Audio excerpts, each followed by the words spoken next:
Rev up your engines!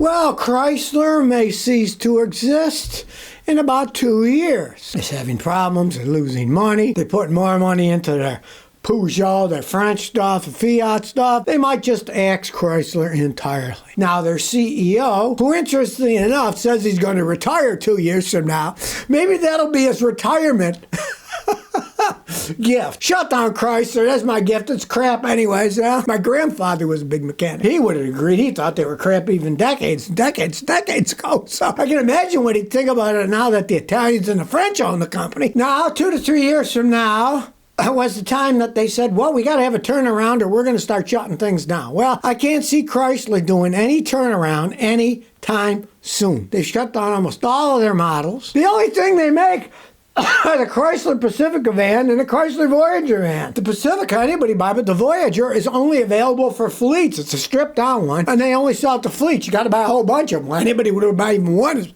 beyond me, but really doesn't mean much of anything. So they're not going to make these stupid minivans, one of which is only sold in fleets. Does anybody really care if Chrysler goes extinct or not?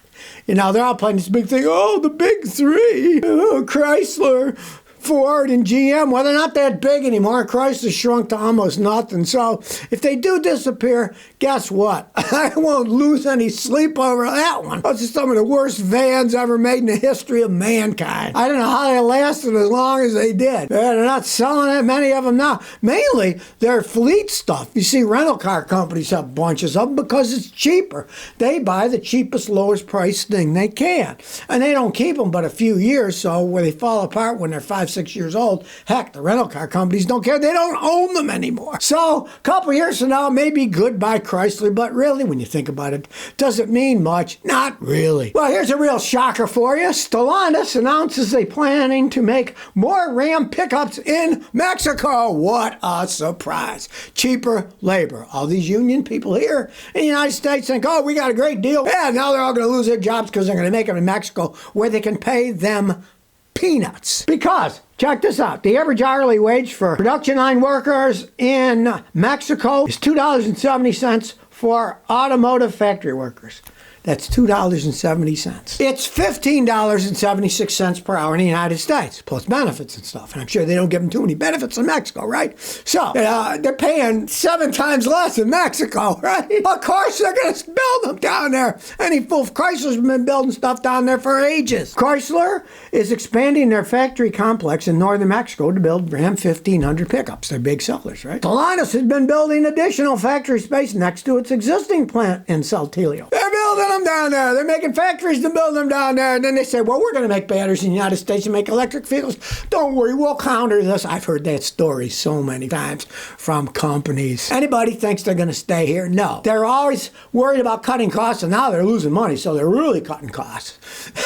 If you can get 7 times cheaper labor, guess what? All the jobs are going to Mexico. Now, Mexico's close to the United States, and they don't have those anti-tariff laws, like, let's say, if they made them in China. Well, then there's the anti-tariff laws. They couldn't sell them in the United States. They sell a lot of Ram pickups. So down to Mexico we go, and then they'll be crossing the border, and you'll still pay the same or more as they raise the price of the pickup trucks. Price went out. They're super expensive, right? They're making them cheaper, but they're still charging you a ton of money for them. Zess Earl says, why is my car idling at 23 RPM when I start it up and when I park? I got a 1999 Chevy Prism with 100,000 miles. No check engine lights. When I drive it, it stays perfectly fine. All right.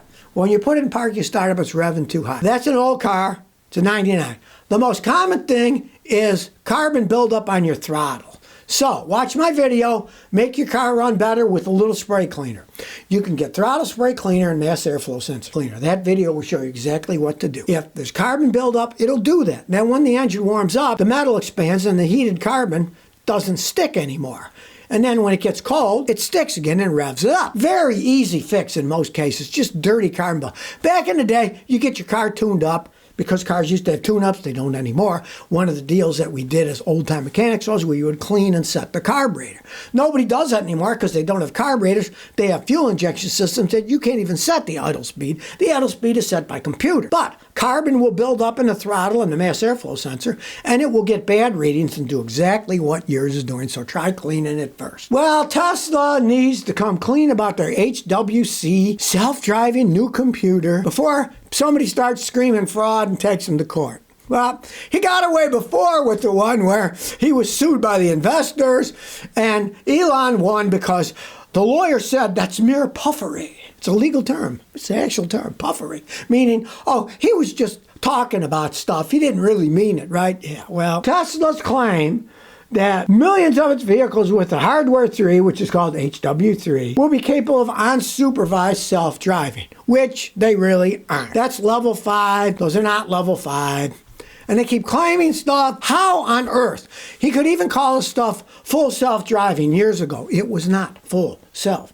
It's not allowed to be full self-driving. Part of the system even says there has to be a driver watching, and then the computer's watching them with cameras to make sure they're paying attention, to make sure they got their hands on the wheel. And then people were making cheating things to put little weights on the wheels. It seemed that someone was on the steering wheel when they weren't. And there's a picture of that guy driving in California who put his sunscreen over the window because the sun was in his eyes, and it was driving by himself and he couldn't even see. No, it's not real. And how they get away with saying that it's full self-driving, the level of complexity is well beyond the computer systems of today and the software that they have. It's a combination of hardware and software problems, really, when it comes down to it. You might have great hardware, but the software might be garbage or vice versa. Now, in 2016, Elon Musk said that all future Tesla vehicles would be equipped with necessary hardware for self-driving, even specifying level 5 self-driving. That's 2016.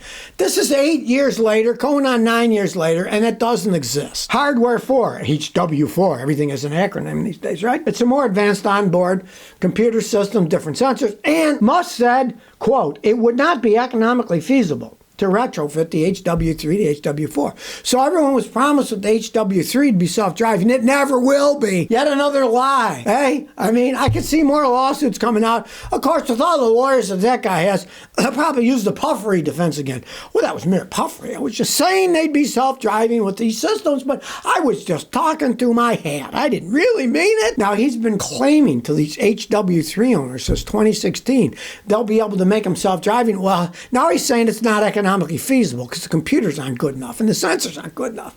So he lied to those people. It never came to fruition. And hey, what are they going to do? Take him to court? Yeah, they're always going to lose. He's got big lawyers. They'll make up some crazy thing to let him get away with. This is why I tell people, you don't want to get involved in this crazy nonsense. Don't buy it. If you don't buy it, you're not going to get involved in all this hoopla about people making up stories that never come to fruition as time passes. Here's an interesting one. In Rochester, New York, they're moving away from their stupid plug-in electric vehicle buses and are getting hydrogen fuel cell buses instead. The Rochester Transportation Service is the first public transit agency in the state of New York to start using hydrogen fuel cell buses. They just rolled out 2 and they got 10 more on order. Now, you might say, how come they're not using the plug-ins? Well, here's what they say in Rochester, and I quote, battery electric buses are very weather dependent. So in the summer, on a nice day when you don't have the AC on, we can get 180 miles on a bus charge. In the winter when it's really cold, that range cuts to about half, 90 miles. It also takes 3 to 5 hours to charge an electric bus, but it only takes 10 minutes to fuel a hydrogen bus. So it really aligns much better with our operational needs. Yes, as I was saying, and I've said for ages, battery electric large vehicles are stupid if you're driving long distances. Early 1900s, my grandfather was a mechanic at Nabisco Shredded Wheat in Niagara Falls. They had electric trucks in those days, but they were inside the factory, and they only went a few miles a day, and at night, they charged them up. They were just regular lead-acid batteries in these trucks. They were electric. They did it because they didn't want explosions, because the dust from flour and stuff, internal combustion engines, you don't want to run it inside, so they were using electric, right? Small distance, fine. not long distances. And these people in Rochester find out, hey, we bought a bunch of these plug-ins and they're a pain in the butt. They don't work right. They take too long to recharge, la, la, la. And they're going to hydrogen fuel cells. Does it work? And if it does, great. Make more of these for large transportation devices. Batteries are stupid. A hydrogen fuel cell makes a lot more sense. Charge it up faster. You don't have the heavy weight of the battery. You're not weather dependent. Those aren't weather dependent. They take hydrogen and make electricity in a fuel cell. They're not a giant battery that the cold weather really messes with. So let's see what happens here. Makes a lot more sense to me. Look, Walmart in Canada is using these hydrogen fuel cell trucks and as an experiment in the Walmart stores in Canada. So, hey, that makes a lot of sense. Not these stupid battery electric giant trucks. They don't work, at least with the battery systems that exist today, how long it takes to charge them, how much they weigh, and how much they cost. So if you never want to miss another one of my new car repair videos, remember to ring that bell.